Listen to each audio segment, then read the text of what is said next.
सहना भवतु सहनौ भुनक्तु सह वीर्यं करवावहै तेजस्विनावधीतमस्तु मा विद्विषावहै।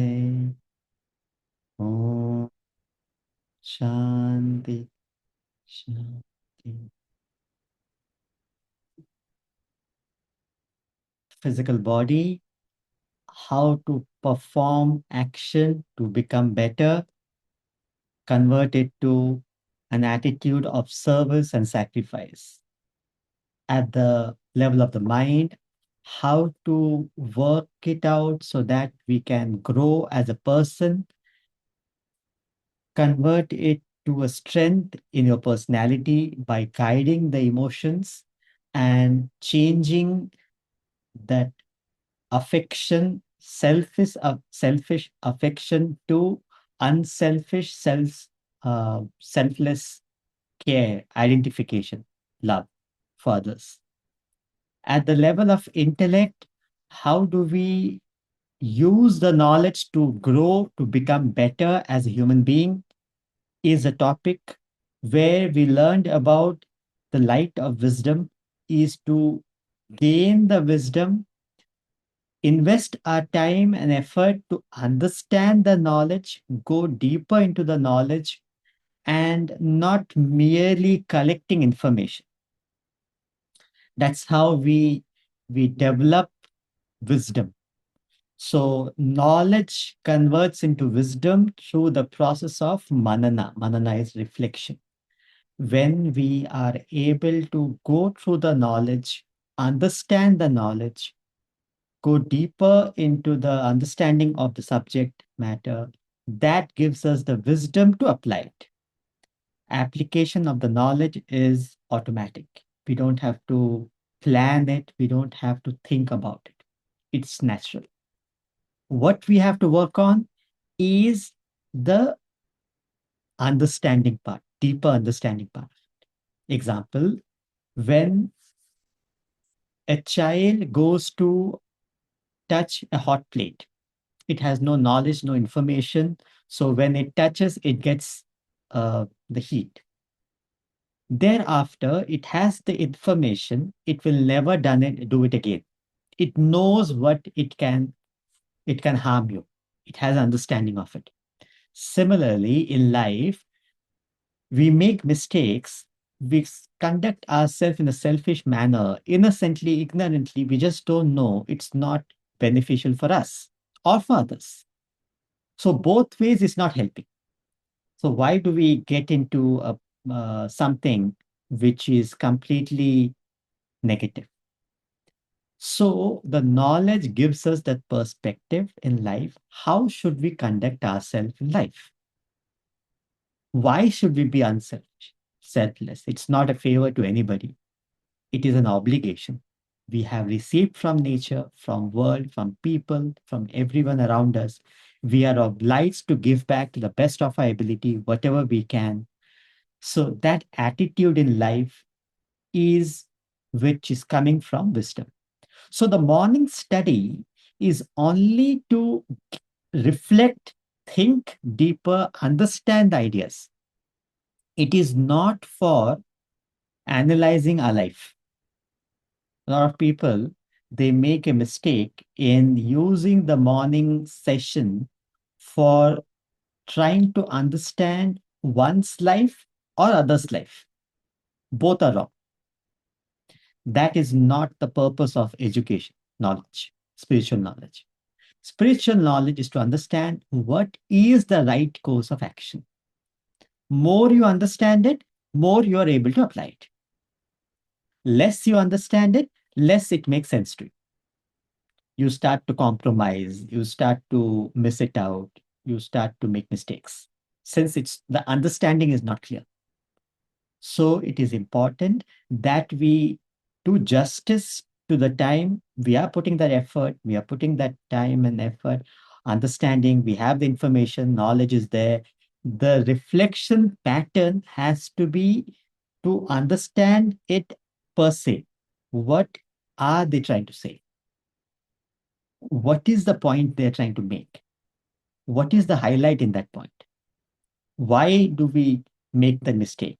Why people get into so if somebody says that there are people who don't understand what is good and bad, why is it that people are not able to understand? That is not assessing other people or myself, but that is assessing the statement which is being given in the session.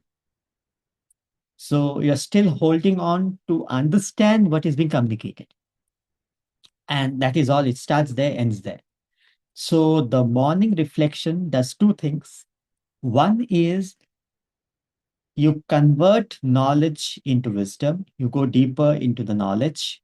That's the reflection part of it. It helps in forced reflection. The second part is it develops the intellect because the knowledge which we are receiving is subtle. So the reflection, the activity of trying to understand it better helps us to develop our intellect. It's like a gym. Why do we have equipments in the gym? We can do workout at home as well. Why do we need to go to a gym? Because it is equipped to give us do the workout which will be helpful to develop our muscles. Each muscle requires a particular type of equipments, particular type of workout. Similarly, the intellect requires a particular type of information to reflect on. So it is important what type of information we are receiving and we are reflecting on. The information available in the world is too futile. They are too they are more for gossips, not for reflection. So yes, we need to be aware of the world. We need to be well informed about the world, what's happening around us, but we should be conscious about choosing the type of information we are receiving. It should not be a mere, a gossip about somebody's life. There's so many series, so many documentaries, or so many things happening about others' life. They can be something which is useful for learning purpose, but most people go into it just for entertainment purpose.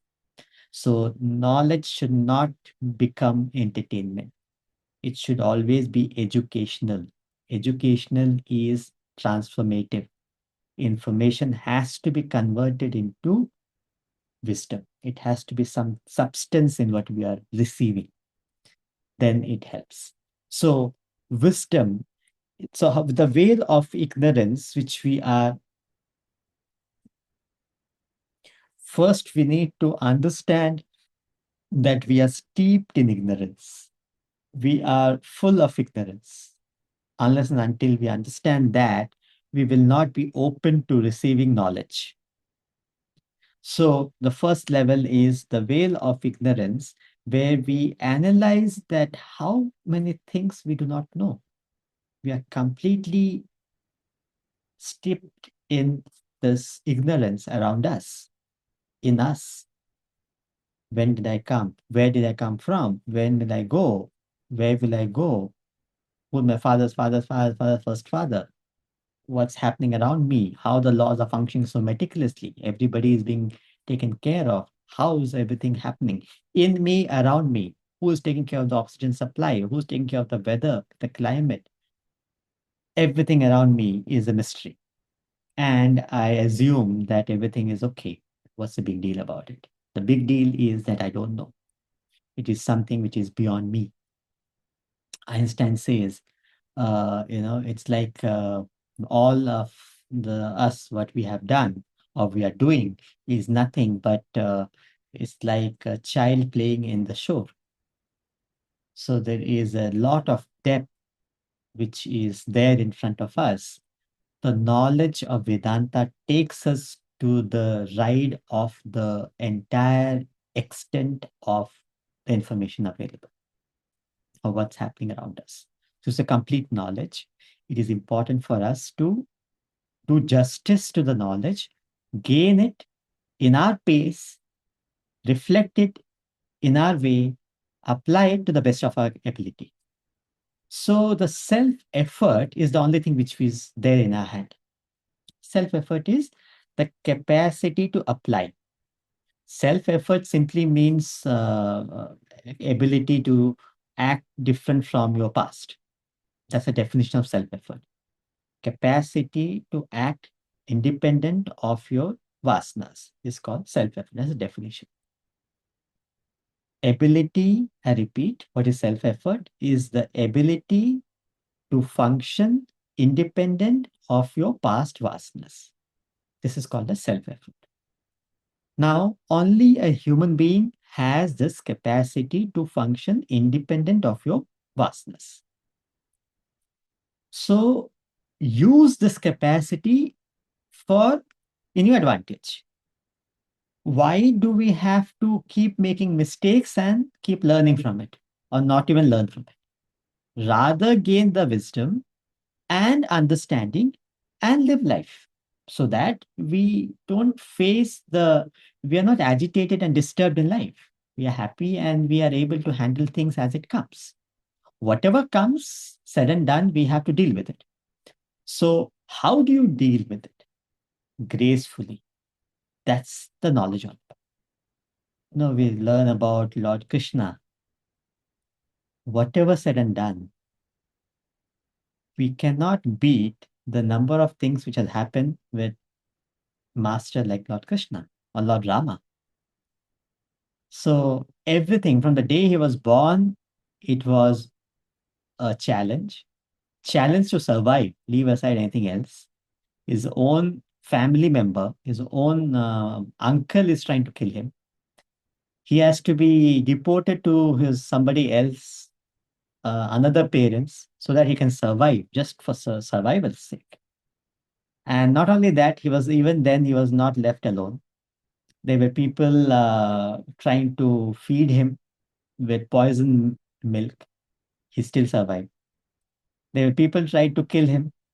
People tried to destroy the city. People try in different ways, different challenges around him. And what is the greatness of the master, or Krishna? There was a smile in his face all the time. He handled every challenge gracefully. Not only that, if you go back to Mahabharata, the Bhagavad Gita, when Arjuna, his dearest friend, is in complete trauma, is completely broken down. He doesn't know what to do, how to handle himself, how to conduct in the crisis movement. He surrendered. Not only that, he is completely broken down, and he gave up his bow and arrow in between the battlefield. He surrendered also to Krishna and said, "Please help me. I don't know what to do. What is the right course of action?" And in that situation, imagine the crisis moment. The war is going on. It's almost going to start. He is the warring chief. He is supposed to call for the war, start of the war. And that person is handicapped now. In that crisis moment, when he says, "I don't know what to do," Krishna smiles. Prasannaiva. That's the word being used, as if smiling. Now, irritating it is, how can you be so relaxed at that crisis moment when anything can happen?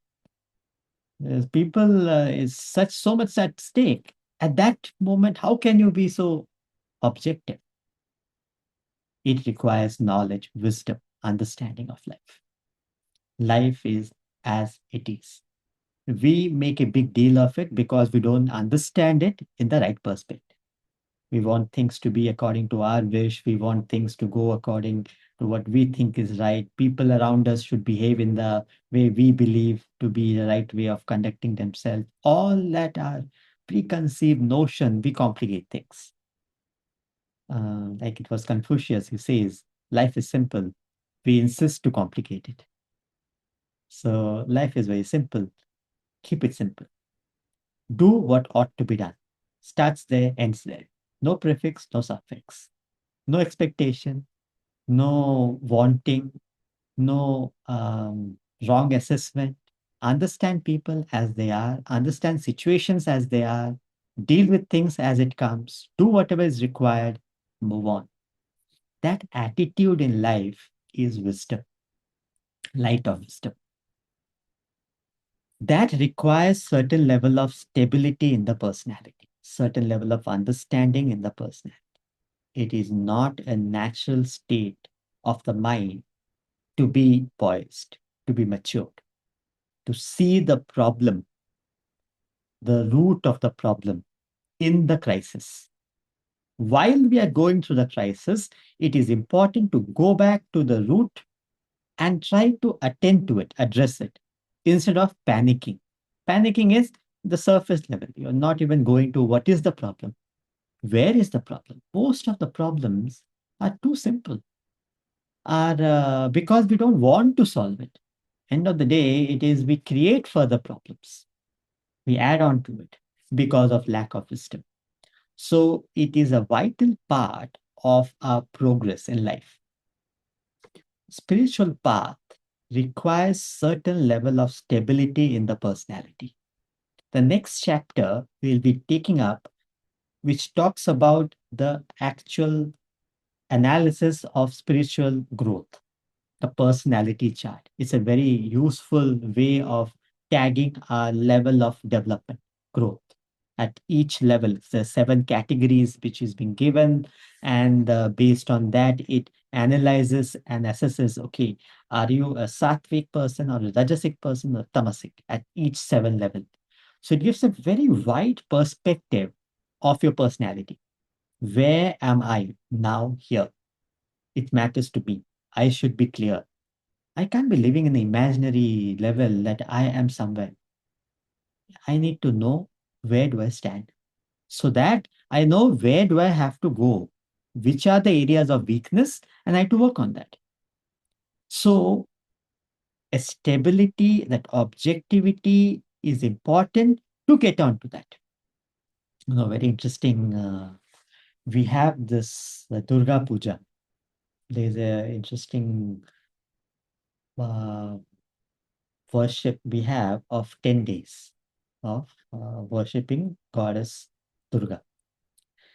So the puja is divided into 3 days, 3 days, 3 days, called Navratri, 9 days. And the 10th day is the celebration. Right? So the whole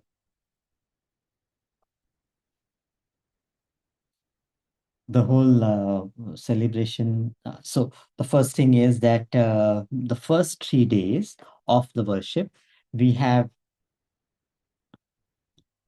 So the first 3 days we worship goddess Kali, which indicates negativities. Second is Durga. Third is Saraswati. I'll come to that. So the first 3 days, remove the negativity in your personality. The first phase of spiritual growth is to identify the negativities within me. Veil of ignorance. It's talking about the negativities, the where am I ignorant? How much I'm ignorant? Know my area of limitations. So the first phase is goddess Kali indicating negativities. First, destroy negativities in the personality.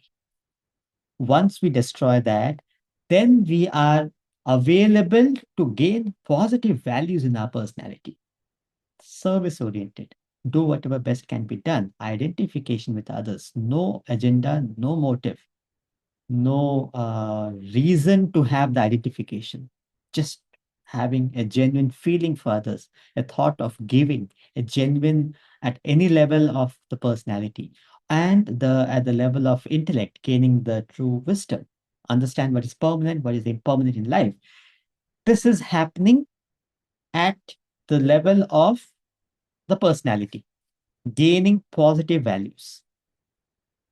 And once we have stabilized the personality, once we have gained this wisdom, then we are ready for the next phase, which is meditation and realization. That requires the ultimate knowledge, which is indicated by Goddess Saraswati, indicating the highest knowledge, perfection, which requires to be, you go beyond reflection, it is deeper contemplation, meditation. And the 10th day, the understanding is you have reached the ultimate reality. So you do not need the idol which was representing the ideal of perfection. The ideal God was representing the ideal perfection. The having reached that perfection, you do not need that idol anymore. So we immerse it in the river. That's the significance. So wisdom is very critical in our progress. It is important that we have the wisdom, we understand things, and we are stable. We are able to, a spiritual person never complains. That's a sign of spirituality. A person who never complains about anything and everything. He understands things, situation, circumstances as it is. There is nothing right, nothing wrong. He understands if it is happening, there is a reason. I don't understand it, doesn't make it wrong. Just because it is benefiting me doesn't make it right. It is nothing to do with me in the equation, the individuality in the equation. This is what it is. Oftentimes, Swamiji refers to a concept of personalization. In situations, we tend to personalize things. Me, what are they talking about me? What am I supposed to do? Is it referring to? So you highlight the individuality in the equation versus what has to be done. I made a mistake. Somebody commented on it. Okay, I understand I made a mistake. Correct it. Versus he is junior, he is senior. How can he something tell me? Does he know who is talking to? How can he talk? He doesn't know what he's saying. Personalization, not required. It may be wrong. Okay, he made a wrong assessment. I don't have to act on it. Move on. That ability, that understanding requires objectivity. That comes through wisdom. Objectivity is nothing but definition of objectivity is intellect controlling the mind. So wisdom is when you have a powerful intellect. So once you have a powerful intellect, automatically your mind is under control. And since you're under control, you become a sakshi. You're neither happy, excited about things, you're not dejected, morose, sorrowful about anything. You see things, understand things, you do whatever ought to be done, move on. That capacity to move on comes with wisdom, knowledge. Without knowledge, ignorance, veil of ignorance, we hold on to things. We tie down to things. We write it down. It is said the ladies, they wear a bindi, red color bindi in Indian tradition, kumkum, they say. It is like a record button. You keep on recording. Every act is being recorded. You don't know when the record is going to be played. Do you remember what happened 10 years back? You said this. 15 years back, this is what you said.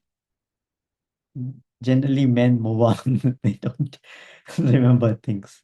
Not that men are spiritual, they have other hang out.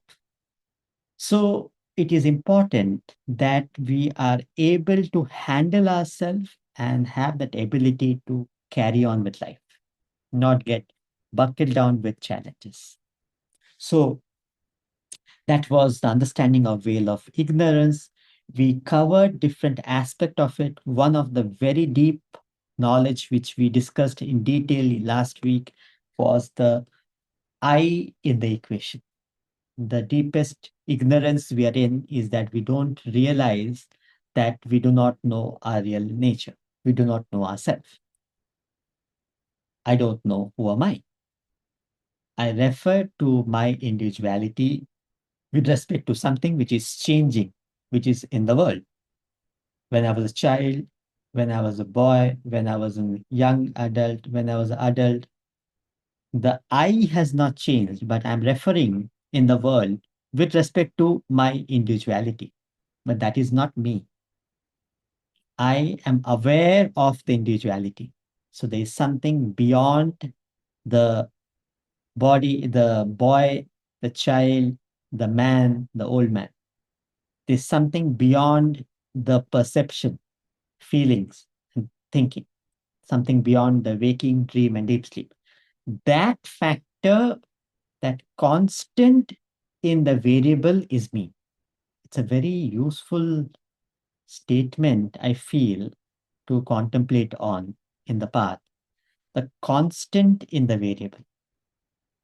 In and through our experiences, we need to analyze what are the variables, and the process is to go back to the constant. What is that constant in and through our experiences? That constant is the reality, the pure consciousness, the pure awareness. And that's what he mentions. I am is constant, is never bound.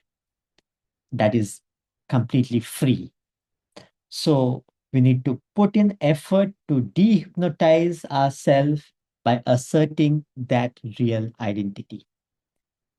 And the other aspect, he said, the example of the necklace, it was never lost. We are the self, you are that reality. Even if you don't know it, it is not, it's not away from you. You are very much the self. It's just awareness of the self, realization of the self is called self realization. But that doesn't mean that self suddenly appeared. So, spirituality is a journey from where you are to where you have always been. Spirituality is a journey from where you are to where you have always been. So, you are the self, you are that reality, presently in ignorance. So, the knowledge helps in recognizing that reality and to reach the state of self realization. All human beings, all of us have the same capacity, same ability, whatever these great men had, can be Christ, or Krishna, Mahavir, or Buddha, whatever they had, the same capacity and ability, we also have it. The question is, are we using it in our advantage? So the knowledge helps us to understand how to use it to make the best use of it to grow as a person, become the better version of ourselves. You must raise yourself by yourself. Don't wait for anybody to come, suddenly some miracle to happen, and some God to come and protect you and take you, raise you. Raise yourself by yourself. Put the effort. Every day is an opportunity to work it out, to become better, to put that self effort, use it to apply ourselves in our area of weaknesses, try to understand, work it out, and keep moving in life.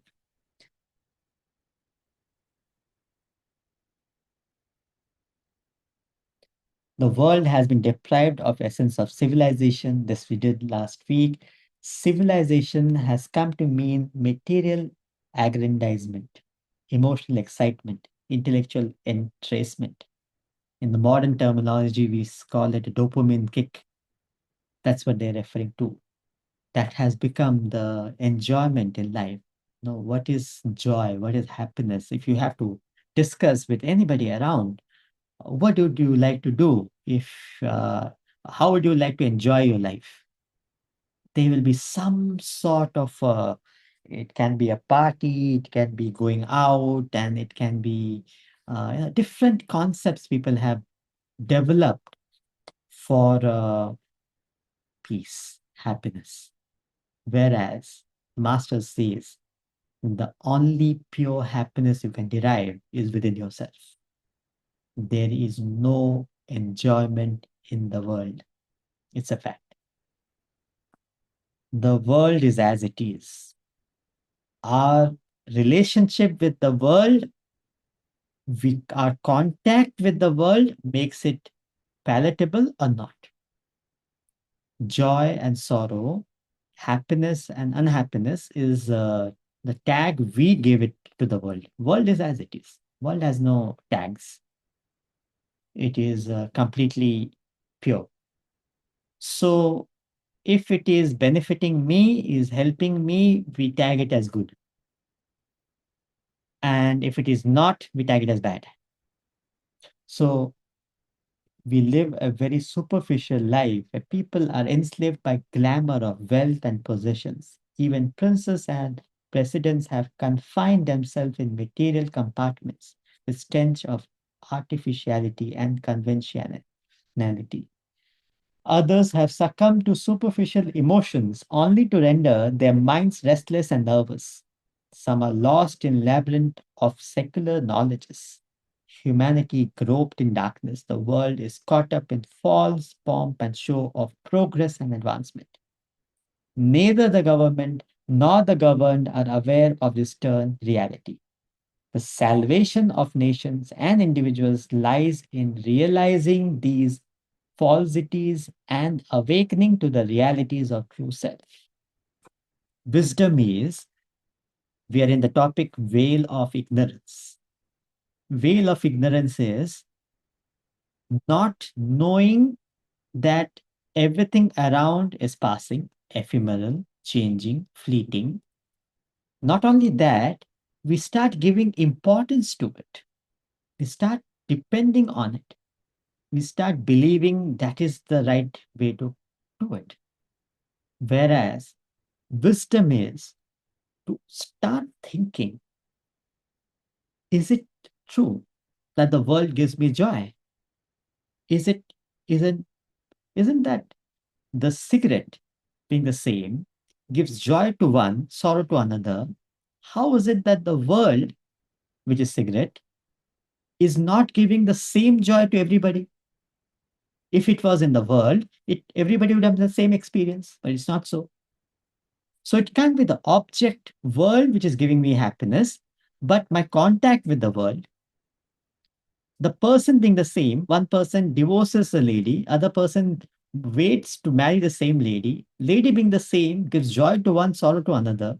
It cannot be in the world. It cannot be the lady who is the source of happiness. It has to be something within me. How I contact. If the lady was the source of happiness, everybody around will have the same experience. So one person is traumatized, other person is in ecstasy. How is it so? We need to think, we need to go deeper in our experiences and analyze. What he's referring in the last paragraph is people are living at the surface level. They don't assess, analyze our own experiences. And we get carried away by people. We get carried away by masses. And the entire mass totality are steeped in ignorance, veil of ignorance. So we need to step back, have that courage and conviction to step back. Just because the entire billions and trillions of people are following doesn't mean it's right. Just because hardly few people see a meaning in it doesn't mean it's wrong. It has to be verified, thought of.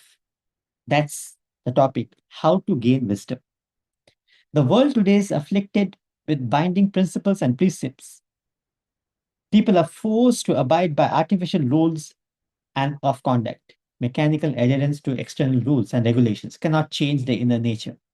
Even threats and preventive actions will not mend matters. Instead, that would suppress their minds, frustrate them. Religious dogmas and doctrines thrust upon the masses cannot bring about spiritual development. The way to go about is to instill the knowledge of inner self. That would eradicate sorrow and misery and ensure enduring peace and happiness. Process takes a while. One cannot gain it overnight. Even building the physical body takes time. Developing positive emotions involves more time and effort. Intellectual education takes years from kindergarten to graduation. Thus, spiritual edification requires far more time, effort, endurance. That explains why people are disinclined to pursue spiritual knowledge. They do not want to set aside time for learning the deeper import of life, the higher values of living. They are averse to effort and exertion, unwilling to strive and struggle for the truth, and would rather choose the easy way out by following the herd blindly. But that does not help them. Consequently, the mass of humanity remains unspiritual and are harassed by the trials and tribulation of the world. That's the fundamental problem with this knowledge. The transformation does not happen overnight. It takes time.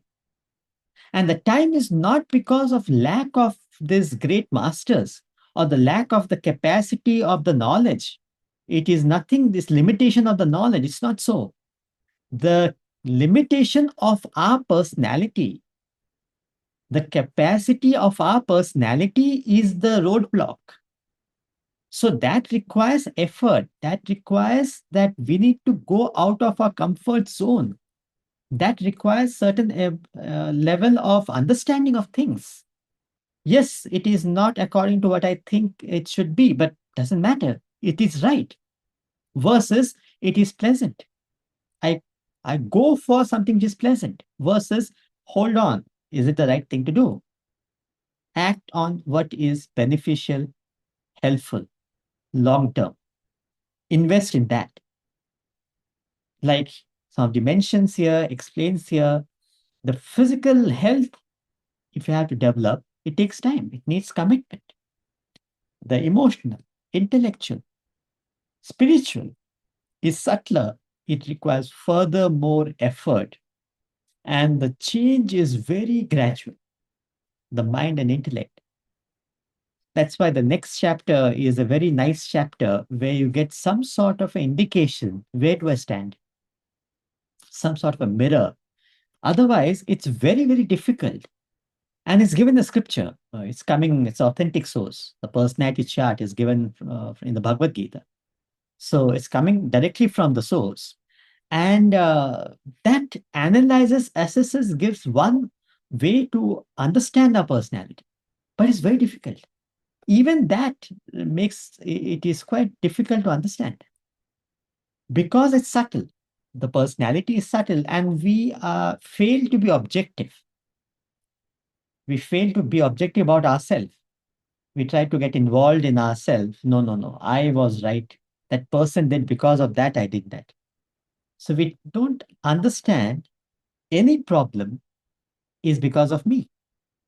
If I'm agitated, if I'm disturbed, I am the cause. There is no reason, there is nothing wrong in the world.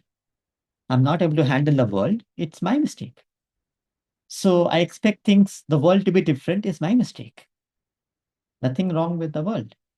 So wisdom is to get that right perspective. That takes time.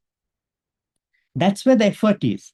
So people don't want to put that effort, and that's why the entire en masse is steeped in ignorance and follow the herd instinct.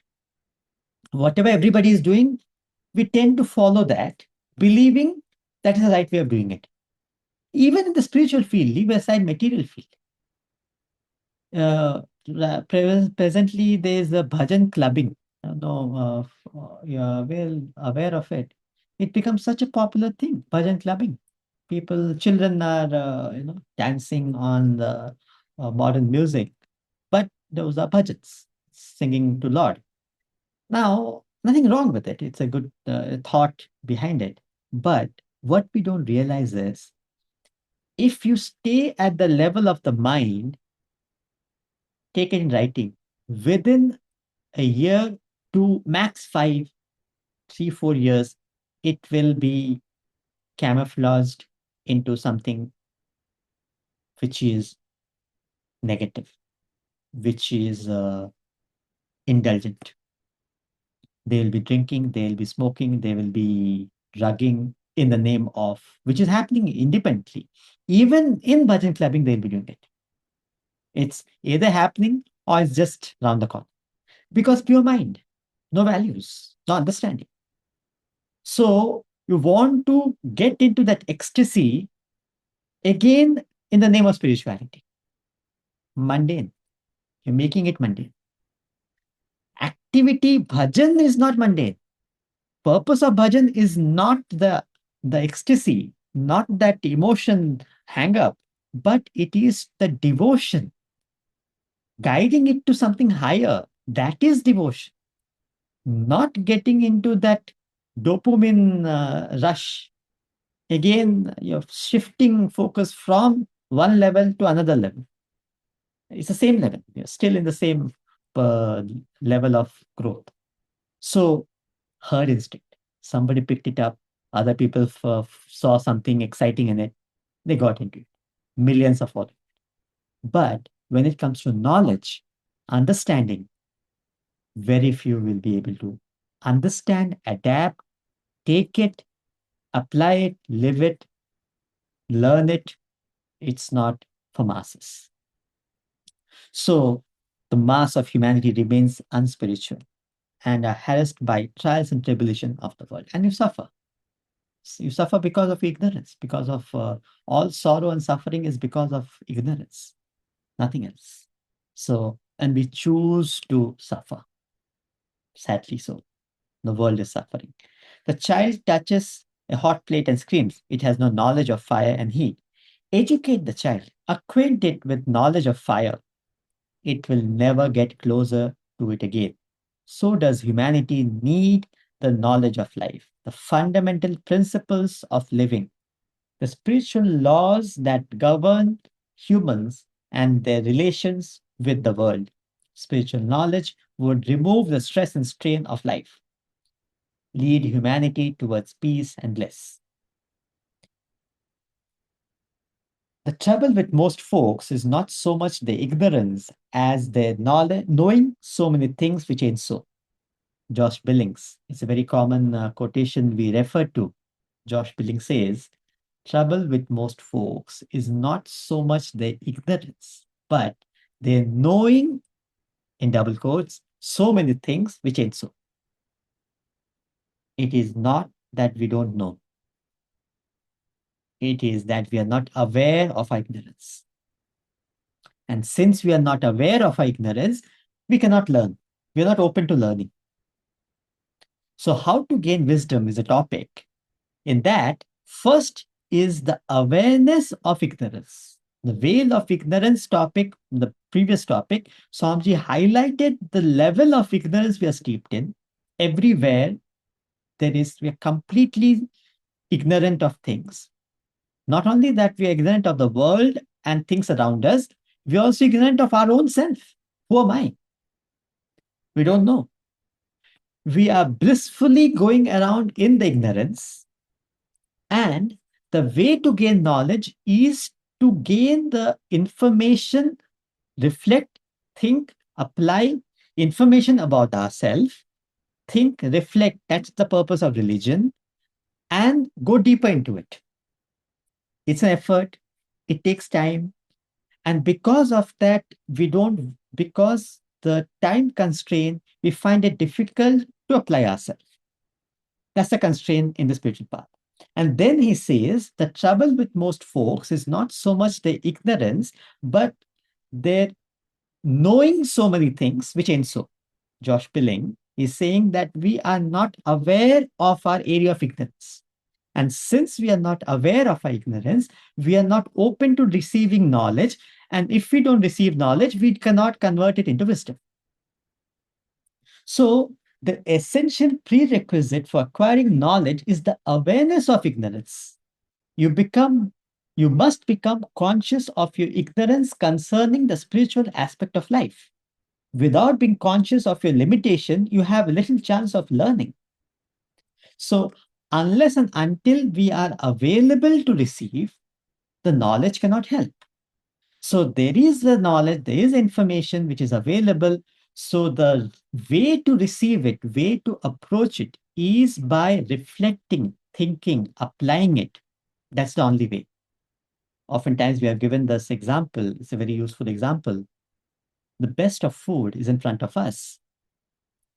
Merely having the most organic, most healthy food in front of us is not going to help. We need to consume it, break it down, make it smaller, consume it. And only when you are able to absorb it, then it becomes a strength in your personality. Mere food can be good, but it's of no help. Similarly, the knowledge is the best, but mere information cannot do the task. It has to be broken down into pieces, simplify things. One of the approach of Swamiji, what you will see is keep it simple, don't complicate. Whatever we want to do in life, if you come across a problem, simplify it. Try to understand what is the cause, where is the problem, what is the source. Go to the basic, come down, solve it. That's how you approach life. That's how you approach knowledge. That is reflection. Reflection is nothing but simplifying the knowledge gain, breaking it down. By reflecting in it on it again and again, you're actually making it simple for you to understand. That's what you're doing. So, which is required for our application. Because the biggest challenge I have is my mind. If I have to apply something in my life, I have to go against my mind. The mind will get back.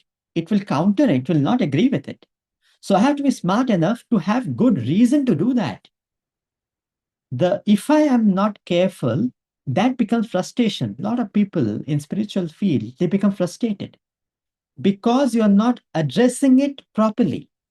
You're not handling the mind properly. The mind is very, very challenging. We need to understand what we are dealing with. It's like a Ferrari engine, super complicated, super fast, super powerful engine we have. Now, you can't be playful with it. You can't be just generally trying to figure it out. Why can't I put it in some other vehicle? Why do I have to have a Ferrari vehicle? You can't. Why can't why I use any? Why I have to use a particular fuel? Why can't I use any fuel? You can't, because it's a very specialized engine. Similarly, the mind is very specialized, very fine, very powerful. We need to be vigilant. We need to be aware, understand it. When we are promoting our ignorance, our ego, we are promoting our mind. So you are losing control of the mind. The development of intellect is by gaining the wisdom, knowledge, you are understanding the area of ignorance.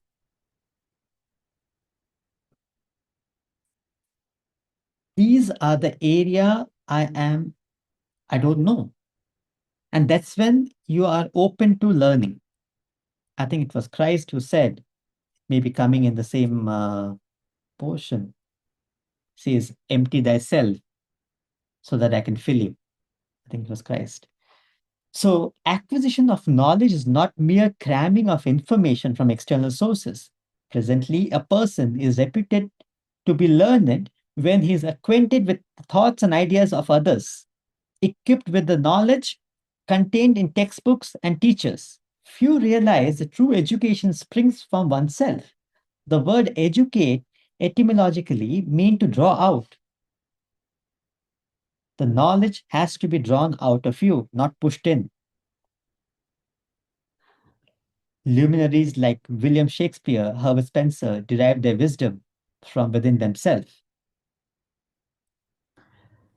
Someone asked Spencer if he was a voracious reader. He instantly quipped, "No, sir, if I were as big a reader as others, I would have been as big and ignoramus as others."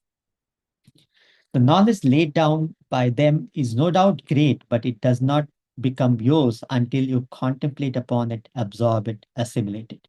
So the first level is knowing our level of ignorance. Second level is gaining information. Third is reflecting on the information.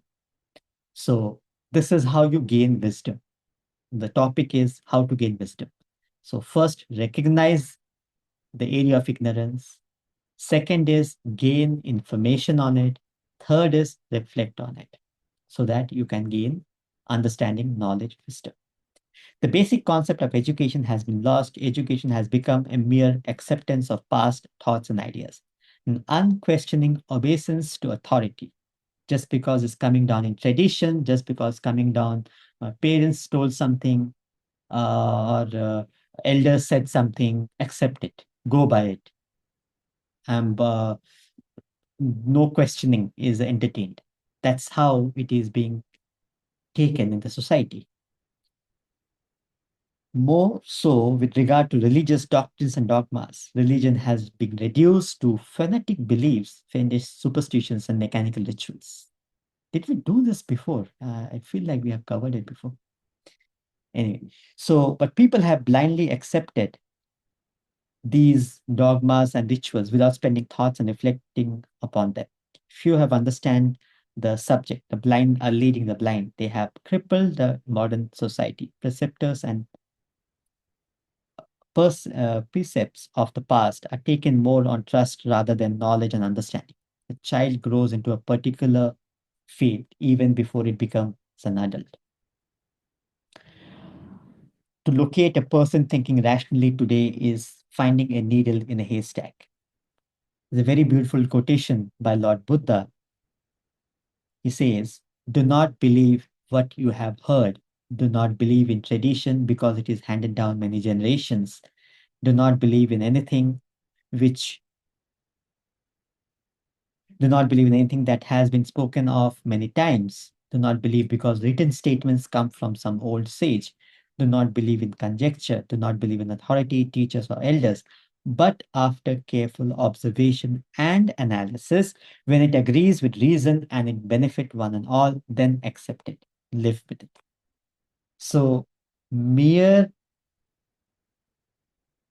knowledge, even if it is good, coming through tradition is not helpful unless we contemplate on it, unless we reflect on it. So do not just take the knowledge. We are saying, discussing something here. Do not just absorb it, take it as it is. No, reflect, think for yourself. You need to decide. See, the knowledge doesn't need us to believe it or not believe it. A lot of people say, "Sir, I believe in what you say." You may believe, you may not believe. Keep your belief system. We have nothing to do with it. We are supposed to present the information as pure as possible. With the information, what do we do is up to us. So we need to assess it, we need to analyze it, and we need to make sense of it. Right? A lot of people say that, no, this knowledge is old version. No, we need to update it to our version, today's version. No, it's a time-tested truths of life. What we are benefited is the civilization we are in is thousands of years old. And how does it help? How does it work? Because it is thousands of years old, it's a traditional knowledge, it is being iterated so many times. They have been worked on so many times. So what we have is a final product which is very good for application.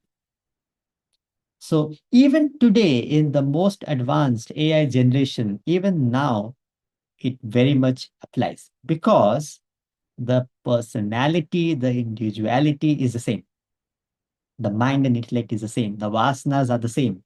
Similar thoughts and ideas we carry. Jealousy is there, fear is there, anger is there, delusion we get into. We don't know what we are doing. We get into imaginary state of our being. We start believing that we are too arrogant about people. We are hatred towards people. Greed is there. All these are part of a personality. It was very much there thousands of years back. It is very much there even today, now, here. When we talk so much about dopamine, I talk to youngsters. I remember one girl from, she said, "You don't understand, there's something called dopamine rush. And that's why we get into Insta post and Insta reels and we get into it." I said, "Isn't it physical? Isn't it that something can be done at the intellectual level? It's not something which is good." He said, no, no, no, that's right, but it does give you a kick. So same logic, right? The mind gets a kick. It's just a path of pleasant. And in scripture it says preyaha and shreyaha. Preyaha means path of pleasant, something which is immediately giving me joy, happiness. The mind's tendency is to fall for it. And shreyaha is path of good, what is beneficial in long term. The mind doesn't like to go for it. And that's why we need knowledge, wisdom, intellect to develop and do something which may not be palatable in the beginning, not very attractive in the beginning, but it is a good thing to do. It is a right course of action. Simple as that. Has to be done. So that approach requires a stability, a more deeper understanding of knowledge of life. So that's what he's talking about. Analyze it by, but after careful observation and analysis, when it agrees with reason, you have thought about it, and it will benefit one and all. It is helpful for others and yourself, then accept it and live it. So we conclude it here.